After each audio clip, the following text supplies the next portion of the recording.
बाकी बड़े उम्र के लोग अलग हैं। 1 लाख युवक जान गंवाते हैं हर साल लापरवाह ड्राइविंग के कारण। आप सोचिए, 25 साल लगते हैं एक बच्चे को पालकर बड़ा करने में, और 25 सेकंड में लापरवाह ड्राइविंग के कारण वो लाश में बदल जाता है। क्या बीतती होगी उस मां के ऊपर जो अपने जाते हुए बेटे की पीठ देखती है और आते हुए बेटे का मुंह नहीं देख पाती।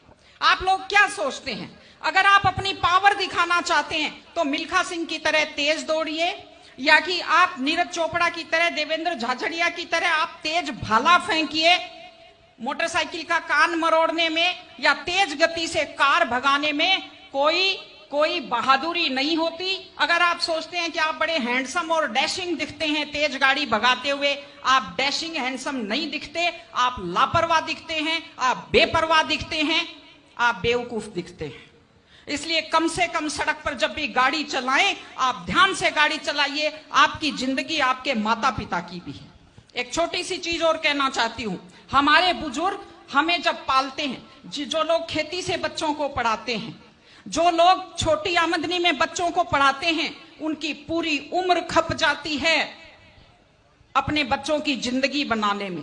और उसके बाद दुख का विषय है, बड़ा पीड़ादायक सीन मैं कई जगह देखती हूं कि एक माँ बाप मेहनत करते हुए हाथों में आइटन पड़ जाते हैं, एड़ियां फट जाती हैं, कपड़े मैले फट जाते हैं, और उसके बाद जब बेटे को पढ़ा लिखा कर तैयार करते हैं, उसके बाद पढ़ी लिखी बड़े घर की थोड़ी बेटी आ जाती है तो माँ बाप की तरफ ध्यान नहीं देते।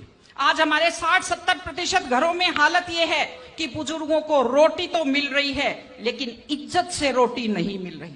इस चीज को बदलने की जरूरत है। माँ बाप, मैं आपसे कहती हूं, जैसी भी परिस्थिति होती है, माता पिता आपको राजकुमार की तरह पालते हैं। आपकी भी ड्यूटी है, जैसी आपकी हैसियत है, बुढ़ापे में उनको बादशाहों की तरह से रखिए, उनकी सेवा कीजिए, उनका सम्मान कीजिए। इस तरह से माता पिता की सेवा कीजिए। वो अपनी जिंदगी आपके लिए कुर्बान कर देते हैं। और माताएं बहनें बैठी हैं, एक छोटी सी लास्ट बात जो मैं कह रही हूं, बेटियों को समझदार बनाइए, बेटियों को बेटा मत बनाइए, क्योंकि बेटे तो लापरवाह होते हैं।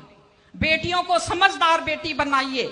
जब वो घर से बाहर जाती है तो उसको समझाइए कि वो साथ अपने घर की इज्जत लेकर के जाती है। बेटियों को समझाइए कि कैसे लोग मीठी मीठी बातों का जाल लेकर शिकारियों की तरह से घूमते हैं। और अपनी बेटी को संस्कार दीजिए कि वो जिस घर में जाए अपने सास ससुर की सेवा करे। आजकल मैंने नया ट्रेंड देखा है, बेटियां माँ मम्मी की तो बहुत चिंता करती हैं लेकिन सास की चिंता नहीं करती हैं। ये गलत चीज है। औरत घर की धुरी होती है। अगर वृद्ध लोगों की चिंता नहीं करेंगे तो हमारे वृद्ध लोगों को सुरक्षा कैसे मिलेगी, उन्हें सम्मान कैसे मिलेगा, इनकी जिंदगी खुश कैसे होगी। इसलिए कोई भी कौम तभी आगे बढ़ती है जब वो संस्कारवान हो, जब वो मेहनती हो, जब वो शिक्षा पर ध्यान दे। हमने ये सब किया है, मैं आपको बधाई देती हूं।